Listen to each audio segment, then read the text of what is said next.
In the vast, burning heart of the Sundari Desert, where sandstorms swallowed whole caravans and the wind sang songs of death, there existed a tiny village called Haran. Life in Haran had always been hard, but the villagers endured, drawing water from a sacred underground well that had sustained them for generations. But now, the well was dying. The water, once crystal clear, had turned to murky sludge, and every bucket pulled up seemed to bring more mud than liquid. Livestock died one by one, crops withered under the unforgiving sun, and the people grew weak from thirst. The elders whispered of ancient times, of the oasis of Shaidar, a hidden spring said to be buried deep within the dunes, a place untouched by man, where water flowed endlessly. No man from Haran had ever ventured far enough to seek it, no one, until Kael stepped forward. Kael was no hero. He was a simple farmer, his hands rough from tilling the stubborn soil, his skin darkened by years beneath the desert sun. Yet, as he watched his son collapse from thirst and his wife's eyes hollow with despair, Kael realized the truth. If no one acted, Haran would be lost within weeks. Under the burning midday sun, Kael stood before the village. "I will go," he declared. "I will find Shaidar, or I will die trying." No cheers greeted his words. Only silence, heavy and fearful. But hope, fragile as it was, flickered for the first time in many days. Kael left with little more than a goatskin water pouch, a compass inherited from his grandfather, and a crude map etched on old leather. His wife tied a small charm around his neck, whispered for the desert spirits to guide him, and kissed his forehead with trembling lips. The first few days were bearable. Kael followed the sun, kept his pace steady, and rationed his water with discipline. Dunes rose like golden mountains, but his heart remained steadfast. Thoughts of his village, of his little boy's smile, drove him forward. The wind changed. A sandstorm arrived without warning, darkening the sky and screaming through the dunes. Kael anchored himself beneath his cloak, huddling in the shallow shelter of a dune. Sand bit his skin, clogged his nostrils, and buried him halfway before morning. When the storm passed, Kael clawed himself free. Lips cracked, eyes red, but his spirit unbroken. His water was nearly gone. He scavenged moisture from prickly desert plants and sucked dew from stones at dawn. He stumbled upon the bones of an old caravan, bleaching under the sun, a grim reminder of the desert's cruelty. But he also found a buried water jug, forgotten by time. It was stale, but water nonetheless. Life. Kael's legs weakened, his gait faltered. Mirage after mirage danced on the horizon, taunting him with false rivers and non-existent trees. His mind drifted dangerously close to madness. But he pressed on. Every night, he carved a mark into his staff. Every morning, he walked again. Day 22. The desert revealed its hidden predators. One night, Kael awoke to the slithering sound of a desert viper near his feet. Instinct saved him. His dagger pinned the snake's head before it could strike. Its flesh gave him strength. Its blood quenched his thirst temporarily. Day 30. Kael's supplies had run out. His vision blurred, skin peeled under the sun, his feet bled through his sandals. Yet the thought of his family, wasting away without water, gave him an iron will. Even if his body failed, his soul marched forward. Day 35. In the distance, amidst a sea of sand, Kael spotted something strange. Stone pillars, ancient and half-buried. Hope surged through him as he approached. It was a forgotten ruin, likely built by desert ancestors. Among the ruins, Kael found carvings that spoke of Shaidar. Symbols pointed toward a cluster of cliffs to the west. He followed their guidance, his last strength fueled by desperate hope. Day 40. Kael stumbled into a canyon, its walls sheltering him from the wind. His limbs trembled, lips dry beyond words. As he crawled over a ridge, he heard it, the unmistakable sound of water trickling.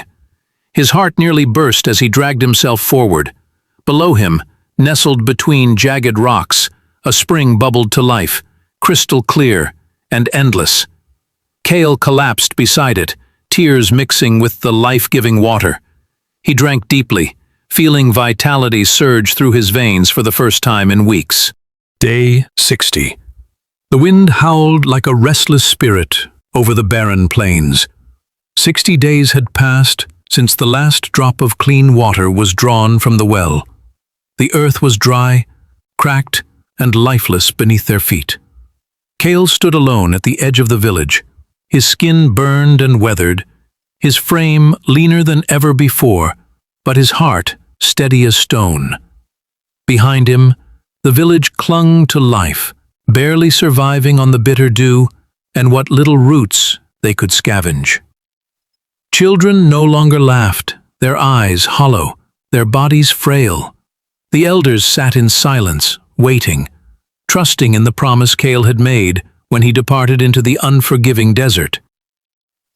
Today, the horizon shifted. A shimmer of light danced in the distance. Not a mirage this time, but the shape of Kael, returning from the unknown. Across his shoulders, heavy sacks bulged with flasks of sacred water, and in his hand, a new map was gripped tightly, marking a future no longer cursed by thirst. As Kael crossed the village threshold, people gathered in disbelief. Tears fell, hands reached, and hope, long buried, bloomed again. 60 days of pain, sacrifice, and struggle had led to this single extraordinary moment, when survival was no longer a fading memory, but a living, breathing promise. Kael collapsed to his knees, surrounded by those he loved, and whispered with cracked lips, "The well may have died, but life will continue." Day 80. 80 days since the well had dried, and the village was no longer the place it had been. Where there was once desperation, now there was quiet determination. Kael's return had not only brought water, it had reignited the will to survive. Every morning, at the first hint of sunrise, villagers gathered around the temporary reservoir Kael had helped them build. The sacred water was carefully rationed, every drop respected like gold. Crops had begun to sprout in the dusty earth, small but stubborn. Livestock, once skeletal, were recovering slowly. Laughter, timid and fragile, returned to the village air. Kael, though exhausted and scarred from his ordeal, stood stronger than ever. He led the effort to dig a new well near the cliffs, following the hidden signs and ancient markers he had discovered on his journey. His hands were calloused, his body bruised, but his spirit was iron. Children followed him like a hero from ancient songs, elders sought his guidance, and his wife, with tears of pride, stood beside him every step of the way. On day 80, the first water trickled from the rocks where the new well was being dug, clean, cold, and pure. The villagers erupted in cheers, some dropping to their knees, others embracing one another in disbelief. Kael didn't smile for glory. He simply whispered, more to himself than anyone, "No well is eternal, but neither is despair. We build, we endure, we live." And for the first time in months, hope no longer felt like a distant dream. It felt like home. Day 100. 100 days had passed since the village first faced its darkest hour, since the last well fell silent and death hovered over the land. But today, Haran was alive. The new well stood tall at the foot of the cliffs, water flowing steadily into carved stone basins. Crops now swayed gently in the breeze, green patches breaking through the barren earth. Livestock grazed with renewed strength. Children's laughter echoed across the village, no longer weighed down by hunger or thirst. Kael stood beside the well, his hands rough and scarred, his eyes reflecting quiet pride. He had crossed the merciless desert, battled storms, and faced death more times than he could count. Now he watched life return to his people. On day 100, the village gathered to honor not just Kael, but every person who had endured. Fires burned bright, simple feasts were shared, and songs, once forgotten, were sung again beneath the stars. The elders declared the day a sacred turning point, not just the end of a struggle but the beginning of a new era. An era where the people of Haran would no longer be slaves to a dying well, but guardians of life, of wisdom, and of resilience. Kael's voice rang out over the crowd, calm but powerful. Our well may have died, but we found a deeper source, within ourselves, a strength that cannot be broken. And as the winds swept through Haran, they no longer whispered of despair. They carried the promise of life. The return. Kael did not return empty-handed. He mapped the route with precision, marked the hidden signs, and filled every container he had with the sacred water. His journey back took fewer days, for strength had returned to his limbs and hope to his heart. When Kael walked back into Haran, gaunt but alive, carrying salvation in his hands, the village erupted in emotion. Families wept, children cheered, and the elders bowed their heads. Thanks to Kael, Haran was saved.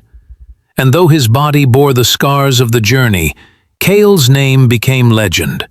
The man who walked the desert alone for 40 days, who defied death for his people, and who reminded them all of the boundless strength of human will. And deep in the Sundari desert, the oasis of Shaidar whispered eternally, honoring the man who proved that courage could conquer even the cruelest sands. Epilogue. The Well Within. Years passed, and the sands of the Sundari desert shifted as they always had, but the village of Haran stood stronger than ever. Where death once lingered, life now thrived. The new well, carved from the cliffs, never ran dry, its waters flowing steady and clear through the seasons. Children grew up listening to the tale of Kael, the simple farmer who had braved the desert, defied death, and brought salvation to his people. But Kael never called himself a hero. He remained among them, working the fields, teaching the young how to read the land and listen to the winds. His scars faded, but his story lived on in every drop of water that spilled into their fields, in every seed that blossomed. Haran became known far beyond its borders. Travelers came not to take, but to learn. The villagers taught them how to respect the earth, how to balance survival with harmony, and how to remember that the greatest wells are not carved into stone, but into the human spirit. And deep in the cliffs, where the first trickle of life had returned, Kael often sat quietly, watching the water flow, remembering the journey that had nearly taken his life and given him everything. Above him, the desert stars shimmered, eternal and silent witnesses to his tale, a story not just of survival, but of sacrifice, of resilience, and of hope that would never die.